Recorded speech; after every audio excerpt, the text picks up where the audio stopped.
Biology chapter number 15 lecture number 11 topic is nephron.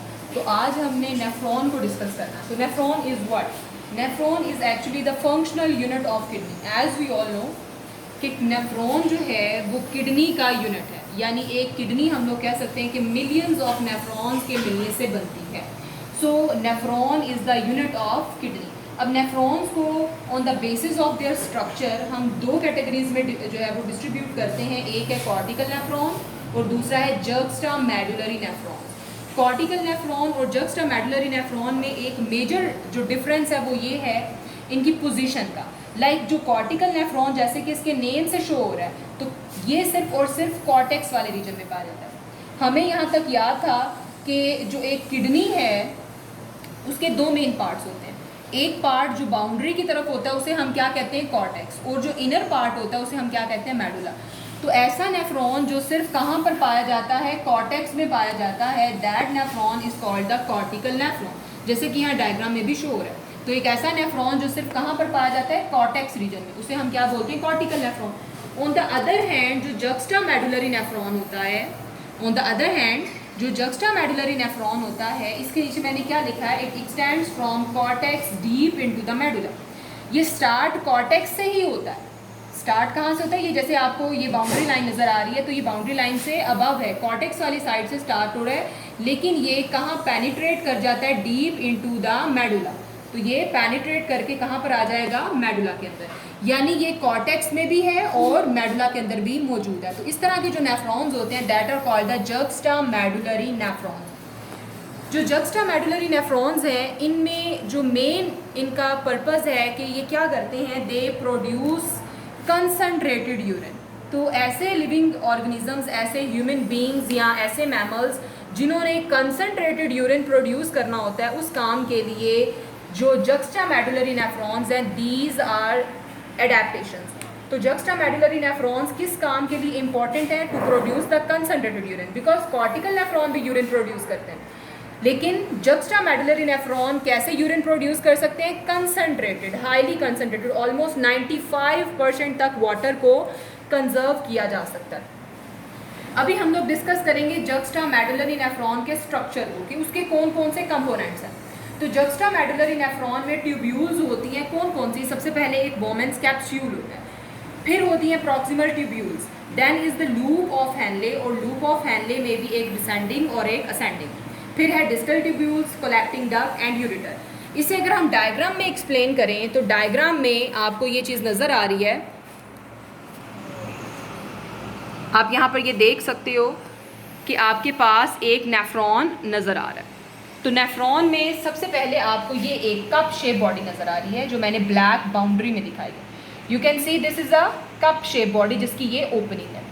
अब ये जो कप शेप बॉडी है, that cup shape body is called बोमेंस capsule.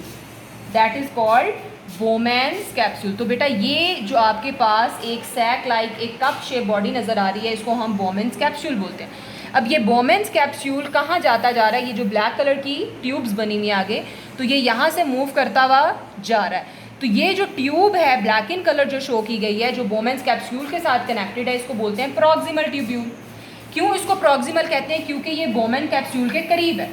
इसी तरह ये प्रॉक्सिमल ट्यूब्यूल, जब यहाँ पर इतना पार्ट मैंने कॉर्टेक्स को शो किया हुआ है, ये डॉटेड रीजन जो है वो किस तरह से डिस्ट्रीब्यूट किया हुआ है?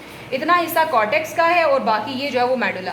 तो जैसे आपने पहली डायग्राम में देखा था, बिल्कुल वैसे ही इतना इतना पार्ट कॉर्टेक्स में है और ये वाला हिस्सा जो है वो मेडुला में।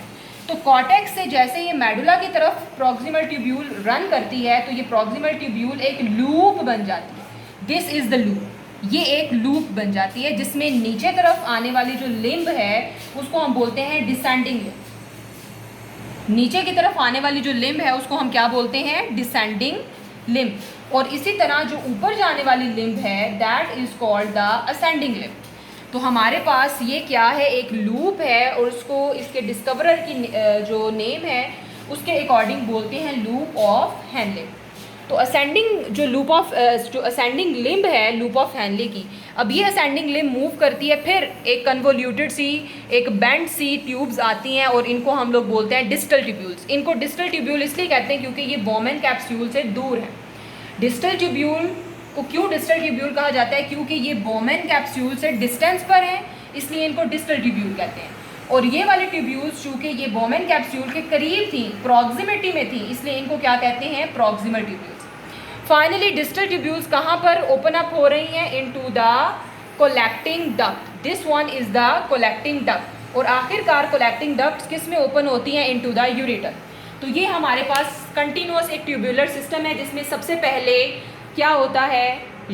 बोमेन कैप्सूल होता है। बोमेन कैप्सूल से आगे आती हैं प्रॉक्सिमल ट्यूब्यूल्स, और प्रॉक्सिमल ट्यूब्यूल से descending loop of Henle, descending loop of Henle से असेंडिंग लूप ऑफ हेनले, और वहाँ से फिर distal tubule, and distal tubule से कोलेक्टिंग डक्ट, और आखिरकार फाइनली कोलेक्टिंग डक्ट ओपन हो जाएगी इनटू द यूरेटर।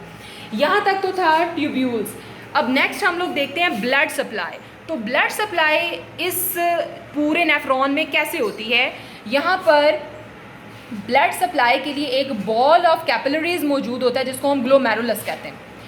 इसके अंदर ब्लड लेकर आने वाली जो आर्टरियोल्स हैं उनको हम बोलते हैं एफ्रेंट आर्टरियोल, और इसमें से ब्लड लेकर जाने वाली जो आर्टरियोल्स हैं उनको बोलते हैं इफ्रेंट आर्टरियोल्स। अब यही जो आर्टरियोल्स होती हैं, नेक्स्ट वो आगे जाकर जो हमने प्रॉक्सिमल ट्यूब्यूल्स और डिस्टल ट्यूब्यूल्स पढ़ी थी, उसके ऊपर कैपिलरीज का एक नेटवर्क बना देती, और उस नेटवर्क को हम बोलते हैं पेरिट्यूब्यूलर कैपिलरीज। और यही कैपिलरीज जब जाती हैं नीचे लूप ऑफ हेनले के ऊपर, और वहाँ पर एक लूप बना देती हैं, किसकी बना देती हैं? कैपिलरीज की, उसे हम बोलते हैं वैसा रेक्टा। और आखिरकार यहाँ से ब्लड लेकर कौन जाता है? रीनल वेन ब्रांच, यानी एक रीनल वेन की ब्रांच है जो यहाँ से ब्लड लेकर चली जाती है। अगर हम इसे डायग्राम में देखें तो